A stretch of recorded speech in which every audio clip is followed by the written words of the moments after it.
Mama akwaba wo frame adwoa searching mesrel na wa subscribe to my channel. Me a notification bell no so for more news. Ebusuafo orake boot kasa de ma NPP amayoku no na wo de ensem bia betudwa afa honorable Kennedy akomprekwa Japan and the Odi Vice President Dr. Baumianechi anaso kane ho mo e campaign na ebusuafo ansa na de ensem no akebot akambebro no yehu se eye His Excellency the Vice President Dr. Baumia ekoto ewo Ashanti region na yeyi na yehu se eye honorable Kennedy akomprekwa Japan meka politicians or more Ghana hano mo me favorite honorable Kennedy akomprekwa Japan eye one of them. In fact on the first or better second me pena se me papa na honorable join a campaign ye na enim eye NPP for abromo eto mo aba eyo flag bearer no nsem esisi honorable and an supporter social media de nsem de mo can be pa na Maria mo akwabo adu say obeto na numpi o kire say honorable eye campaign team no abejoin no onimini oye na nyo ye ina ne say on pese campaign e floppy say ne be ya Vice President entimi win the coming elections in the next 4 years no more to the honorable Kennedy akomprekwa Japan na waba na no na kebo say say Mary don't worry na sa mumu wo plans amode ba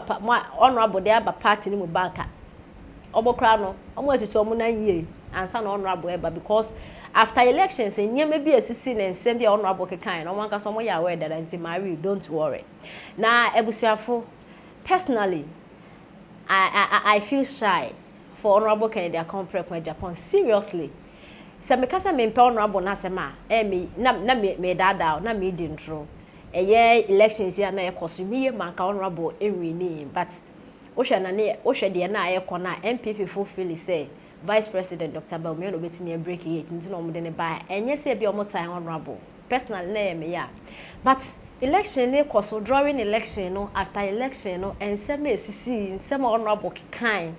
even no kanya free education no kan ho asem amani mu aye the NPP for ya kronfo okopa ye o mapenda da mahama krachew I mean na honorable asanso endo okasa wokuma so say ye US America hokra aye den the wiase bia aye den no I was like honorable then it is true say politicians more than that intimate before na yampa I mean many anje mentimi anhwe insema na honorable mentimi anhwe no like mentimi entie insema na o kan because na many ewu nti ensema honorable kan na wa back e ba be ka say na wo boa na say no me honestly I think so honorable and say nka or join the campaign team no do other so NPP ni mo na be a background no ye niema e de boa Vice President Dr. Baumia, but so I bet Mike Akasa will be dreaming it. Honestly, me said that and supporting this because honorable Kasa seriously. A politics no more yet, but honorable Kasa. Na many yenti and sama a year urake boots a day etc. Honorable Ken ba our MPP muno. A good amount. First of all, and how Nemum, the omu be ye. One man afa dwen say, Muntiu. All said the mera party num said the beya. Enkrofo bi according to Maria Mako Bodun. Because they say no, and same be okay kind no more ye into no, more lusu credibility, especially the leadership no, will lusu be no ebri. Into one na pushing and pedifo bi na kasa say. Onfa na homa fole party no said ye be mpanifo no eduru a mpanifo be support no mo campaign munje pa wo na ade a omo be ye nie omo be ye campaign ni ye pa tia MPP ko position said ye ona wo credit kan enti no omo be gina sa ade no so afo so a say MPP be ko position wonu se sa asem me ka che say omo ye secret meeting ama eliki boss apono say Kennedy be chance na obenye bia di nti okwan bi on be fa so asa abaye ye beto no on be masa MPP be ko position on be nti ne no na roko pa amwasa kan public na okaya mo no asem esan admit no say so me kia was kani enkrofo mu guase a so may disappointed ni ade no ono kwa ni tipa no ko fa paracetamol ama o jimi ni ho a entimo obi enye shock na de waye no omo no munim de omaye okay NPP mpanifo so nim de yenso de ya gye no yenim de aye sabi wo so obi abie nani yesi abo bi nya no nka wo a onfie ne sin kire wo ana kwasia so a yentia so mpenu enti wadi kan ye bi no a ye hu no ofisi e beja ye hu ama no biom nti wo no afie ne ni no ba ana what different agenda na ba we have some more different agenda waiting him we want more agenda yenso ye de twen no na omo person mo yesa na ba no etuna NPP elusu a na Kennedy anya sympathy wo mpanifo because ombaka se wo ko ekura according to oba no no ka onyo na meka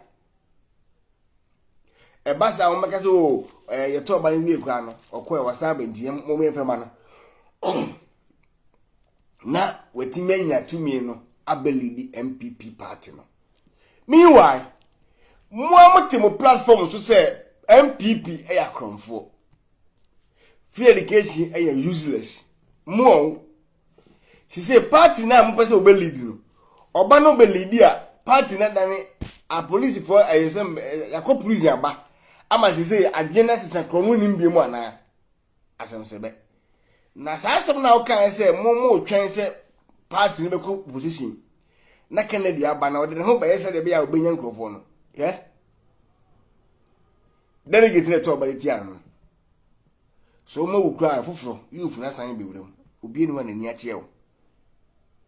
obi ni wa sebe wada enti Maria makobodu no me ye o kan ya me nim se Kennedy bibi otimi ye tia no ye mu bi ka kire mu ana na mo se enti wono me mi se me so aba ya man welcome but we don't trust him anymore me am tie me nyini ni da minini wayesa boatia no opa kwachi wo be yen ofie se den dako ni bufu a obekawo gata wo yen na dako ni bufu a wo an obekawo obechewo opa ye de obe ni bia ni bufu one day obekawo oberewo entieni da ho na mu supporters na amani abre den na amadan musu na yese musu a mo tempenten kwa no muntie nyansasem wa hane yenemu na hye ase mate minia yenemu na hye ase goti mechiawo ye kachira mo se de mo nyansen yi sa nyansen yi a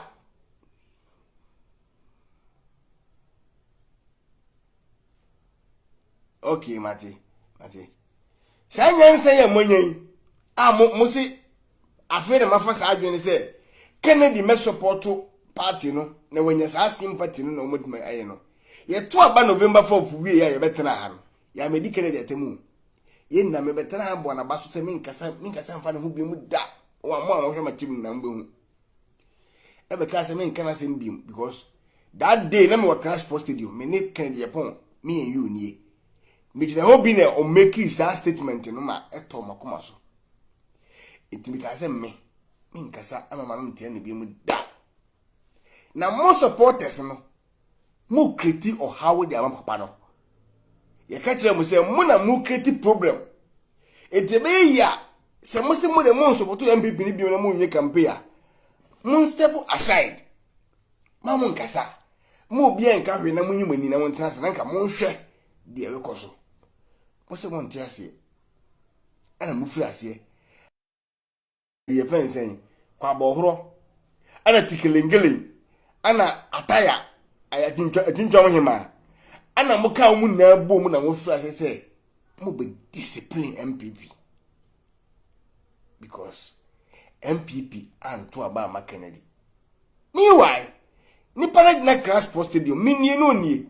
aka kire yen se onya party no na abana ya tun de this is the first time who say abaya ya tun free and fair into onya party no na showdown no kai no e be transfer from ono ne MPP fence Baumia to Mahama. I was there. I'm here boje no so ye. E koda sorry ye, and yes when say tie dia yen ko na bo. Yen ko make peace. Ojina platform so kan no, okoduru fie na dwa sesa. Ebi 4 days okojina America no. Okojina ho ka kire yen say that day na nko ba no ko be ka abotisem na esemhunu. You know. Na ne yiri ne pushi no se osori ya oje mic no. Ne yiri ne tia no se ana ma wonya adwen sesa. It that day na